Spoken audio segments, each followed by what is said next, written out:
From last few videos, we are studying colligative properties of non-electrolyte solution.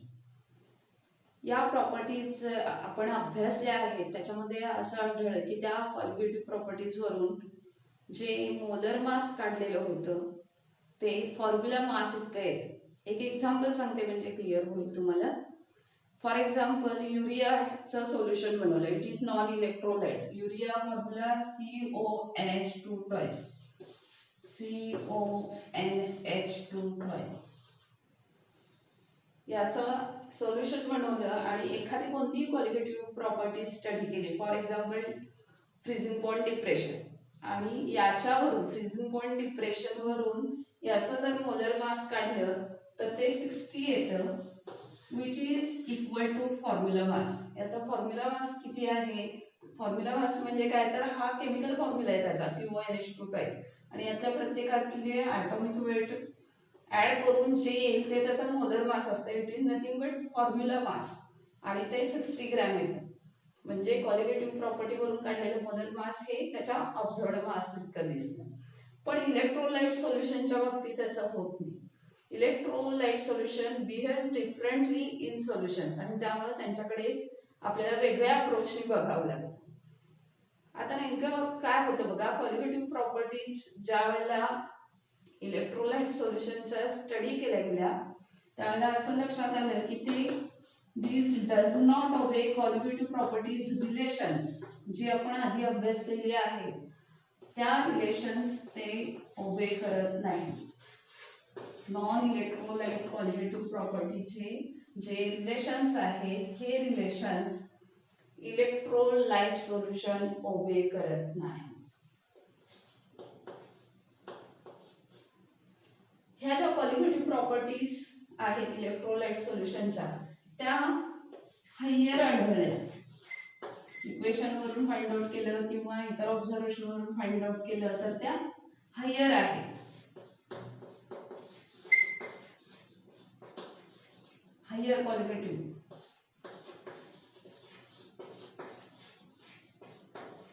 Higher दाखवतात. आणि सगळ्यात महत्वाचं molar mass जे आहे, मोलर मास जर आपण colligative property of non इलेक्ट्रोलाइटचे relation वापरले आणि त्याच्यावरून मोलर मास काढलं तर हे ऑब्झर्व्ड जे आहे व्हॅल्यू ती लोअर दिसते दॅन फॉर्म्युला मास. मग अशा आपण फॉर्म्युला मास म्हणजे काय बघितलेलं आहे तर त्याच्यापेक्षा हे कमी असलेलं आढळतं. मग हे नेमकं असं का होत असेल? व्हाय दिस हॅपन्स? तर तुम्हाला माहिती आहे, आताच मी एक्झाम्पल घेतले CONH2 ट्वाइस युरिया पाण्यात विरघळवा. If it is dissolved in water याचा फक्त सोल्युशन तयार होते, नो आयोनायझेशन. आणि हीच इलेक्ट्रोलाइट आणि नॉन इलेक्ट्रोलाइटची डेफिनेशन आहे. हे नॉन इलेक्ट्रोलाइट आहे म्हणजे याचे आयन्स तयार होणार नाही.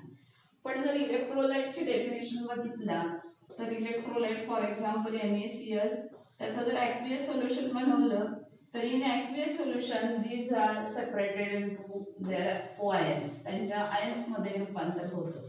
For example Na+ aqueous ion, Cl- aqueous ion असं आयन्स मध्ये रूपांतर होतं जे नॉन इलेक्ट्रोलाइटचं होत नाही. आणि हेच आयन्स तयार होणे, आता फॉर एक्झाम्पल NaCl मुळे 2 मिळाले तसं CaCl2 मुळे 3 मिळतील. CaCl2 याचं जर ॲक्वियस सोल्युशन बनवलं तर Ca++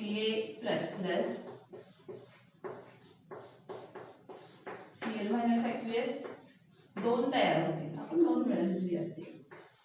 okay, that means there are 3 ions are form आणि हे 3 आयन्स सेपरेटली सोल्युशन मध्ये ऍज अ पार्टिकल ऍक्ट होत असतात. त्यामुळे कॉलिगेटिव्ह प्रॉपर्टीवर परिणाम झालेला दिसतो. जर समजा 0.1 मोलर NaCl आणि 0.1 मोलर सुक्रोज सोल्युशन कंपेअर केला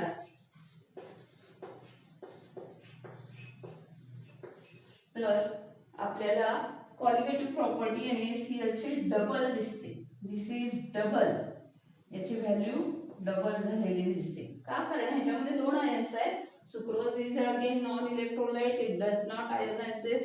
ज्यावेळेला ते पाण्यात एंटर होईल ॲज अ एक पार्टिकल एंटर होईल as a only one solid molecule.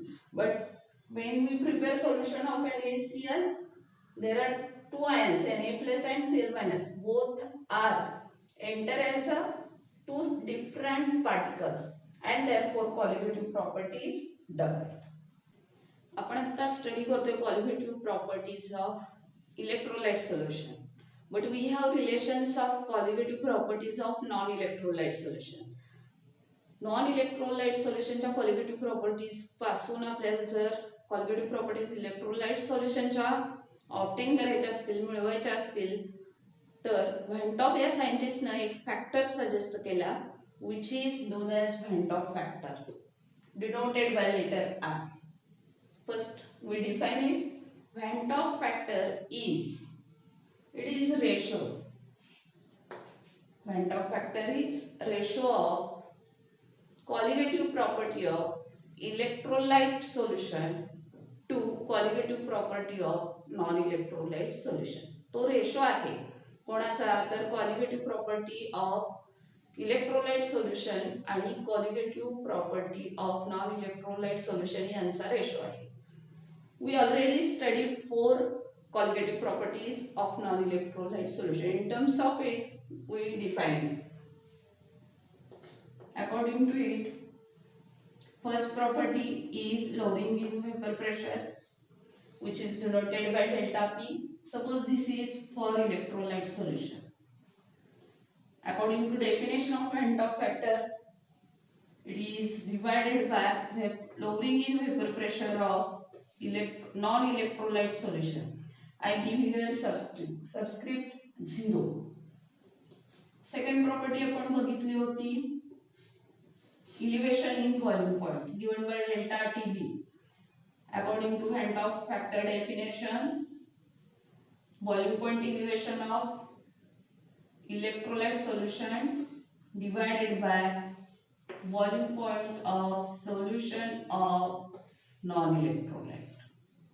Similarly, for freezing point depression, it is delta TF divided by delta TF0.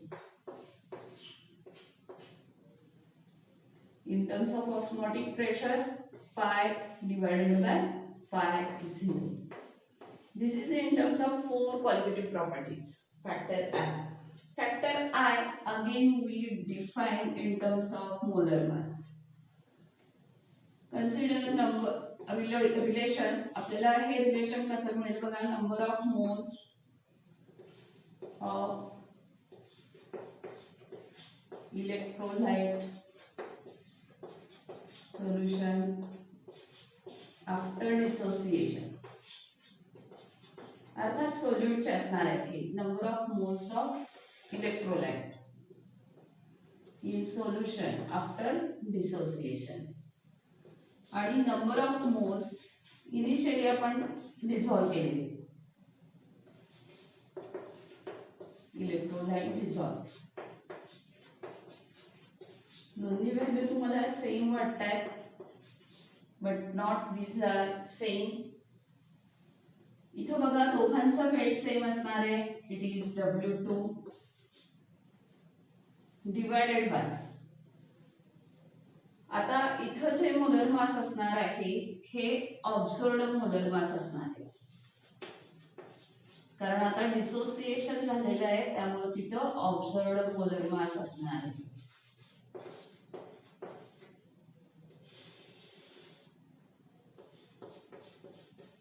Divided by, आता इथं जे सेकंड असणार आहे, आता उदाहरणार्थ आपण NaCl चं जर एक्झाम्पल घेतलं तर त्याचा number of moles of electrolyte dissolve. समजा मी NaCl घेतलंय, NaCl याच्यामध्ये Na चे आणि Cl असे दोन आयन्स असतात आणि NaCl याचा तुम्ही जर मोलर मास कॅल्क्युलेट केला 23 35.5, it is comes equal to 58.5.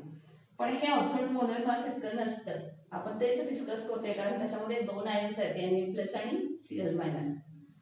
त्यामुळे इथं वेगळं असणार आणि इथं मात्र कॅल्क्युलेटेड मास असणार आहे. आपण याला थिओरिटिकल मास म्हणूया.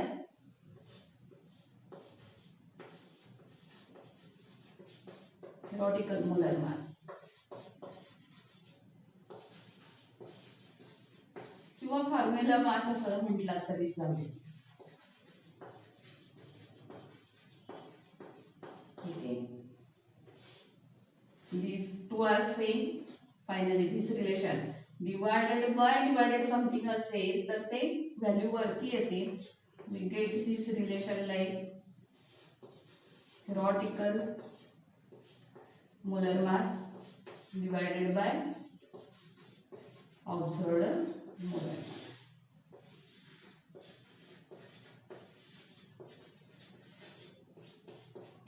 Molar mass. You can write this in short like theoretical divided by m observed.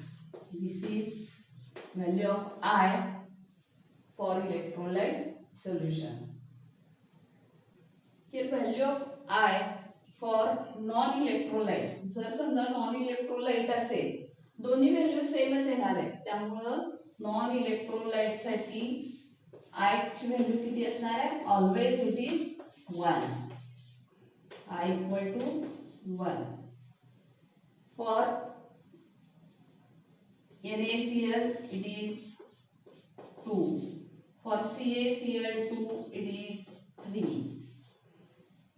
But after some experiments it is clear that it is only true for very dilute, extremely dilute condition. कारण तिथंच dissociation complete झालेलं असतं. जर समजा तुम्ही या इलेक्ट्रोलाइटचे higher कॉन्सन्ट्रेशनचे solution घेतले तर बरेचदा असं ऑब्झर्व होतं की आयन्स एकत्र येतात and they form pairing of ions. Paired ions आपल्याला दिसतात. एकत्र आल्यामुळं जो व्हॅल्यू आहे म्हणजे 2 असणार आहे तो तसा ऑब्झर्व न होता हायर कॉन्सन्ट्रेशनच्या सोल्युशन मध्ये आयचा फॅक्टर हा 1 पेक्षा रिड्यूस झालेला दिसतो आणि त्यामुळेच आपल्याला कॉलिगेटिव्ह प्रॉपर्टी तिथं वेगळी मिळू शकते in higher concentration. In very dilute condition it is true for I जर नॉन इलेक्ट्रोलाइट असेल तर 1 असतो. NaCl सारखं म्हणजे ज्याच्यामध्ये फक्त 2 आयन्स आहेत तिथं I2 असू शकतो. CaCl2 साठी 3. आताच आपण van't Hoff factor I define केलं. Now by using van't Hoff factor I we modify the expressions of colligative properties of non-electrolyte solution to the expressions for electrolyte solution. आपण colligative properties non-electrolyte solution जे relations आहेत तेच वापरूया पण त्याला आता convert करतो इलेक्ट्रोलाइट सोल्युशन. कसं कन्वर्ट होणार आहे? Only by multiplying by R. पहिलं रिलेशन लिहूयात आपण. P1 is equal to Raoult's law आहे हा P10 x2. Here it is multiplied by I. Then this is for electrolyte solution. I पुढची व्हॅल्यू सेमच राहील. P10 W2M1 divided by W1M2. Second property, it is boiling point elevation and given by formula kBm. Now we multiply it with I. Now it become for electrolyte solution. I kB m ची value आपण इथं calculate करतोय. त्याच्यासाठी आपल्याला इथं 1000 घ्यावं लागेल आधी. Because W1 is in kg. 1000 kb W2 divided by M2 W1. Now next property delta TF which is freezing point depression, same formula, only here we take Kf m, which is equal to I 1000 Kf W2 divided by m2 into W1. And for last property, what is that? Osmotic pressure. It is given by I into mRT. Here m is molarity. It is equal to I. यांची value आपण put करूयात. m given by relation W2 by m2 and divided by V. Therefore, we get a relation like this. These are the four modified expressions for colligative properties of electrolyte solution. Only by multiplying by I we can get that properties. From our discussion, it is clear that we are supposing that electrolyte is completely dissociate. आतापर्यंत आपण discussion करतोय याच्यामध्ये असं consider केलेलं आहे की electrolyte हे completely dissociate होतं आणि त्याच्यावरच बेस्ट आपण कॉलिगेटिव्ह प्रॉपर्टी बघितली. पण काही इलेक्ट्रोलाइट असे असतात ते पार्शियली डिसोसिएट होतात. त्यांचा डिसोसिएशन हा कंप्लीट नसतो, पार्शियली डिसोसिएट होतात. त्यामुळे आपल्याला त्यांची रिव्हर्सिबल रिॲक्शन मिळते. We will see it detail in ionic equilibrium. Ionic equilibrium या टॉपिक मध्ये तुम्ही त्या डिटेल बघणार आहात. त्याचा अल्फा हा डिग्री ऑफ डिसोसिएशन असतो फॉर वीक इलेक्ट्रोलाइट. जे कंप्लीट डिसोसिएट होतात त्यांना आपण स्ट्रॉंग इलेक्ट्रोलाइट म्हणतो आणि जे पार्शियली डिसोसिएट होतात त्यांना वीक इलेक्ट्रोलाइट म्हणतो. आणि या वीक इलेक्ट्रोलाइटचा डिसोसिएशन जो आहे degree of dissociation it is given by alpha. Degree of dissociation is given by alpha. आता या अल्फा आणि आयचं नेमकं रिलेशन काय आहे हे आपण बघणार आहोत. अल्फा मुळे किंवा डिग्री ऑफ डिसोसिएशन मुळे आय फॅक्टरवर परिणाम होतो, निश्चित होणार आहे. कारण त्या नंबर ऑफ आयन्स वरच आपल्या कॉलिगेटिव्ह प्रॉपर्टीज ह्या डिपेंड असतात. त्यामुळेच आपण हे आता नेक्स्ट रिलेशन बघतोय. Suppose we consider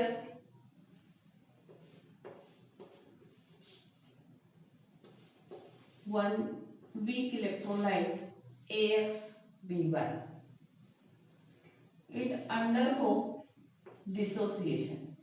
Weak electrolyte आहे, partial dissociation होतं, त्यामुळे ते या रिव्हर्सिबल एरोनं द्यावं लागतं. डिसोसिएशन झाल्यानंतर तुम्हाला मिळणार आहे याच्यावर काही चार्ज आहे, आपण त्याला y प्लस असं म्हणूया. It is different than this y ना. y b म्हणजे +1 -2 या अर्थानं ते घेतलेलं आहे y side. It does not affect alpha. ही आपण एक रिव्हर्सिबल रिॲक्शन कन्सिडर केलेली आहे ज्याच्यामध्ये एक वीक इलेक्ट्रोलाइट डिसोसिएट होतो.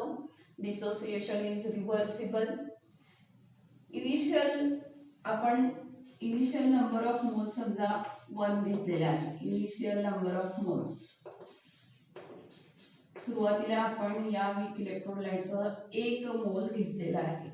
डिसोसिएशन स्टार्ट होण्यापूर्वी इथं ही व्हॅल्यू 0 असणार आहे.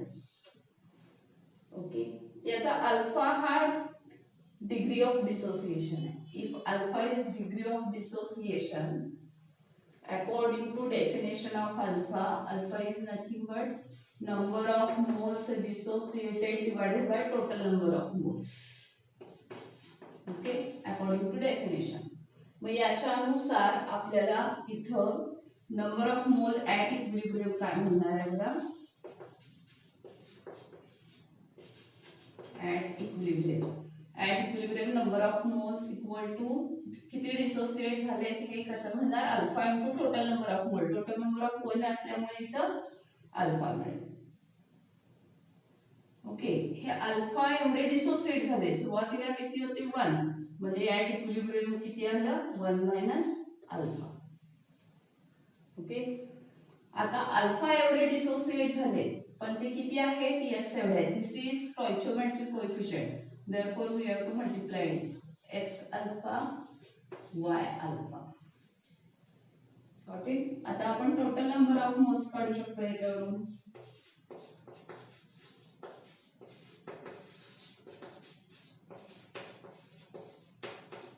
ऍट इक्विलिब्रियम ला असणारे सगळेच येणार आहेत यात.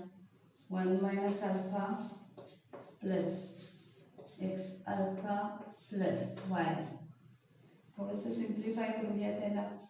1 minus alpha x plus y alpha. अजून आपल्याला अल्फा कॉमन काढता येतो का बघूया. 1 मी प्लस अल्फा कॉमन काढतेय. हे मोठं स्क्वेअर ब्रॅकेट त्यात x प्लस y मायनस 1. लक्षात येते का बघा. या टोटल टर्म मधून अल्फा कॉमन काढते. Minus alpha plus x plus y alpha, यातून अल्फा कॉमन काढला. पॉझिटिव्ह टर्म आधी ठेवली, मायनस इथला 1. एक्स प्लस वाय हे काय आहे तर total number of moles of ions formed आहे. त्याला आपण n म्हणू शकतो in short. Therefore we can write 1 plus alpha n minus 1. Now, we know definition of I. What is I? I in terms of number of moles of observed number of moles. किती आहे? Number of moles observed and number of moles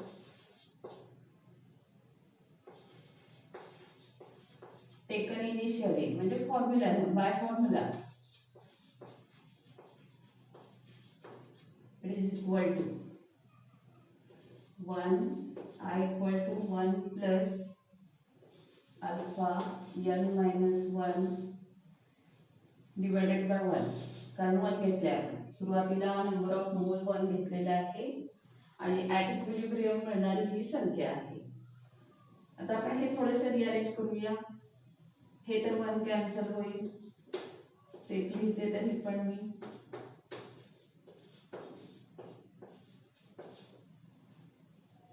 okay, 1 हे transfer इकडे करूया. I minus 1 equal to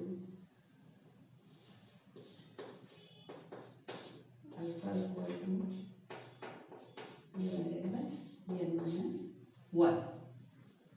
This is the relation between I and